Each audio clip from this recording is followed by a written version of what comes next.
داروی صاحب، اور میرے خیال میں اسٹیج پر کثیر تعداد میں علماء موجود ہیں جو کہ ان کے شاگردوں میں ان کا شمار ہوتا ہے.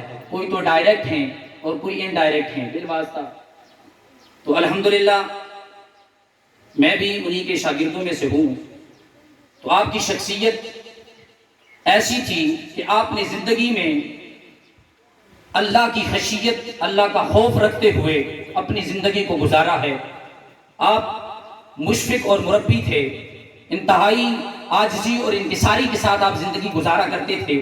رب ذوالجلال ارشاد فرماتا ہے انما یخشی اللہ من عبادہ العلماء، اللہ سے خوف وہی رکھتے ہیں جو علم والے ہوتے ہیں.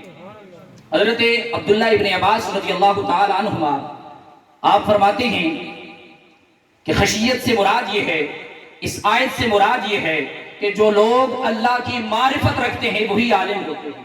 سبحان اللہ، ماشاءاللہ. حضرت علی المرتضی شیر خدا رضی اللہ تعالی عنہ آپ فرماتے ہیں کہ لوگوں میں فقیہ وہ ہے کہ جو اللہ کی رحمت سے کسی کو مایوس نہ کرے، جو اللہ کا خوف لوگوں کے دلوں میں ڈالے اور ہر چیز سے بڑھ کر قرآن کی طرف رغبت دلائے، وہی سب سے بڑا فقیہ ہے.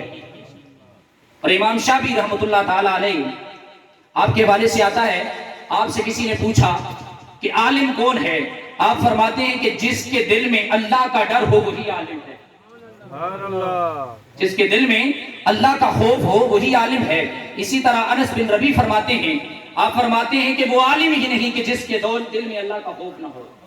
جس کے دل میں اللہ کا خوف نہ ہو وہ عالم ہی نہیں. اور ہم نے دیکھا ہے کہ آپ خشیت الہی اور اللہ کے ڈر کی ایک تصویر تھے.